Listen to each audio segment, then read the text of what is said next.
What aspects of Maine, and the Midcoast in particular, have that are crucial to the success of the university college system, and I would add to that and your work in distance education? And what do you see as the next big step in getting more people enrolled in baccalaureate and graduate programs through distance education? Okay. Well, of course, the main assets we have are the centers that pass and online. So, then there's a place to live outside of that accessibility. Has some things that they can contribute.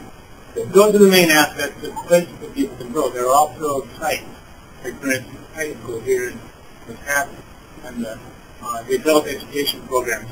So there are physical locations that people can access university, which is very good. And I see those kinds of things as changing. I haven't had a lot of these discussions with our center directors. But somehow, we'll put it first here. But we know that there is a great need for people to be able to access information when they need it. And historically, that means that people would access that information to put it inside themselves. And we see that as the normal way we do schooling. The person lectures, people take notes, they take a test, the information is put out. However, that doesn't work fast enough. And it doesn't work broadly enough. And it doesn't bring the maximum power that we have as a group. So what we really want to do is instead of storing the information and practice in yourself, you store it in your friends.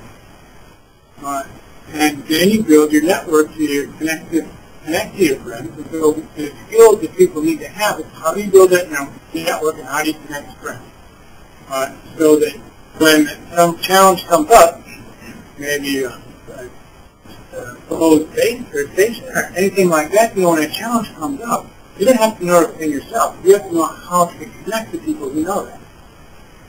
So managing the abundance of information is really the skill that people need to have when they're going to school. One need to learn the basic things. They need to know where they can find out. So the chief skill we want people to have when they get out of an experience through university college and probably when they graduate from university is the ability to connect to people. And this connection should be where they can bring the maximum force to bear at the point of need in the quickest time. That's success. And in order to do that, people have to learn how to be comfortable with technology because that'll simply get you there faster. Or they have to be able to develop trust with people. They have to have good communication skills so that those things happen. They have to be able to build their network. This afternoon, there's a speaker at UMA who wrote this book, Naomi Barron, about Always On, which is something about all the rapid communication technologies there are. She starts out saying, this is a change for the better. She ends her last chapter saying, whoa, this is way too much for me. So I say, to get this book, this is the first one I've tried to look, and the thing in the middle of her research was trying to prove how she got to that conclusion. In the design of the course in distance education, underlying the kind of information people are getting, they also should be getting those abilities to do critical thinking, to make critical judgments between a variety of opportunities which may be very ambiguous.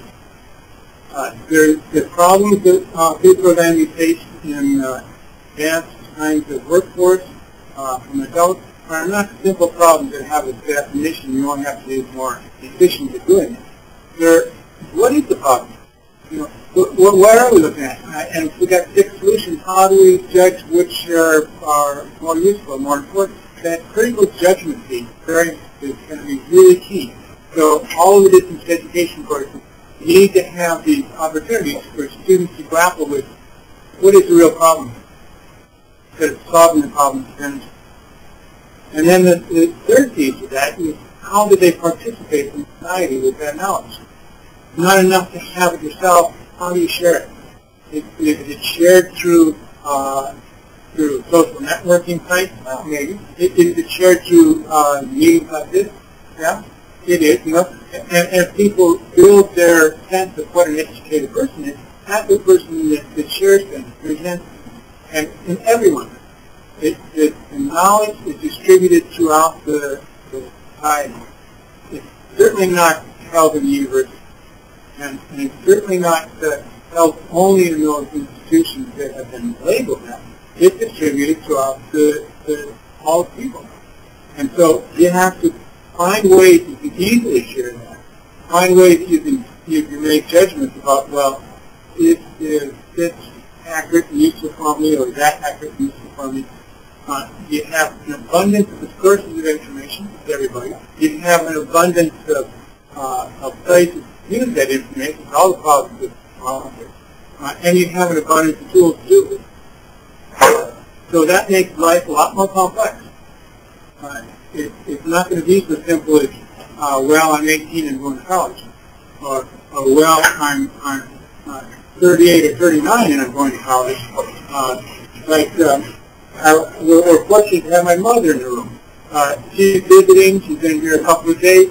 She and I graduated the same month from college. So anyway, as far as creating a skilled workforce, you know, a lot of it starts there. It starts with having the sense that you never quit learning. There's always more things you can do. There's always an opportunity to use what your understandings of life are to contribute back into a classroom or back into your community. It's not going to stop. This idea that graduation rate that Rose was talking about. Okay, if we judge things based on graduation rate, what are we saying? It stops someplace? It's not going to stop. You know, for me, you know, it really doesn't matter what the graduation rate is. It matters how we can address the problems that we're facing, how we can find those and share a solution to it. And there's not going to be a credential for that. There's not going to be, I mean, it's great to have ceremonies and graduations. You know, they're actually kind of nice. But, you know, it's only one little step along the way. One minute left. Okay. Am I going to get another question later on? You said 2 more questions. Oh, okay. All right, well, that'll take care of it. The other really nice thing about graduation is